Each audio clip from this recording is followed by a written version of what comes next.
बीच उत्तर Korea के शासक Kim Jong Un के रूस दौरे के बीच दक्षिण कोरिया ने यूक्रेन के साथ एक अहम समझौता कर लिया, जबकि दूसरी तरफ इन दोनों देशों के दुश्मन यानी किम जोंग उन और पुतिन के बीच पहले ही कई बड़ी डील पर मोहर लग गई।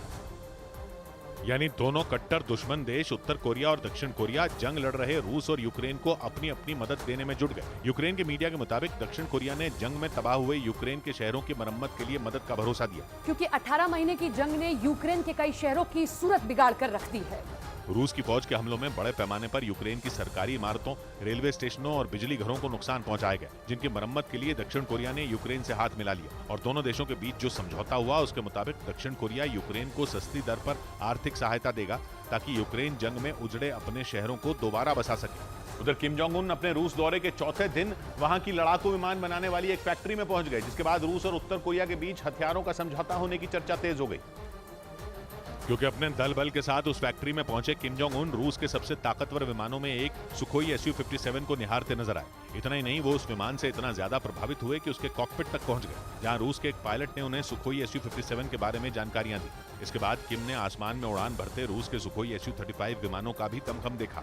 पश्चिमी मीडिया के मुताबिक किम जोंग उन रूस के इन शक्तिशाली विमानों के बदले उसे जंग के लिए गोला बारूद देने का समझौता कर सकते हैं।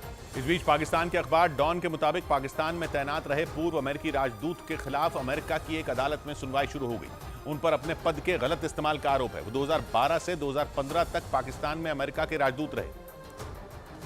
लेकिन पाकिस्तान के अखबार डॉन के मुताबिक इस्लामाबाद में तैनाती के दौरान उन्होंने मोना हबीब नाम की पाकिस्तान की पत्रकार को दुबई के एक कारोबारी से लाखों रुपए का हीरों का हार दिलवाया था, जिसकी कीमत $60,000 यानी भारतीय रुपयों में करीब 50 लाख बताई गई।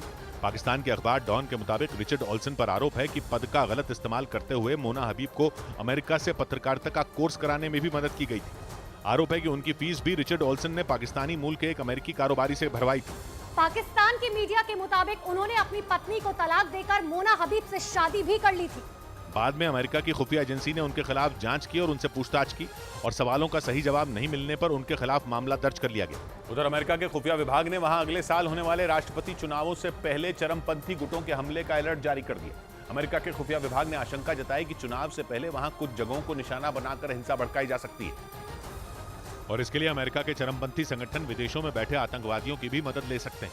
अमेरिका में अगले साल नवंबर में राष्ट्रपति पद के लिए चुनाव होने वाले हैं। वहां चुनाव की सरगर्मी तेज हो चुकी है, लेकिन उससे पहले वहां के खुफिया विभाग की चेतावनी ने टेंशन बढ़ा दी, क्योंकि चेतावनी में इस बात का जिक्र किया गया कि अमेरिका में चुनाव से पहले सरकार विरोधी आंदोलन बढ़ेंगे और उनमें हिंसा भड़काई जा सकती है। इसके साथ ही नस्लीय भेदभाव के आधार पर लोगों के बीच तनाव पैदा किया जा सकता है। इस चेतावनी के बाद अमेरिका में सुरक्षा एजेंसियों को अलर्ट कर दिया गया। सोशल मीडिया से लेकर संदिग्ध लोगों की हर गतिविधि पर नजर रखी जा रही है।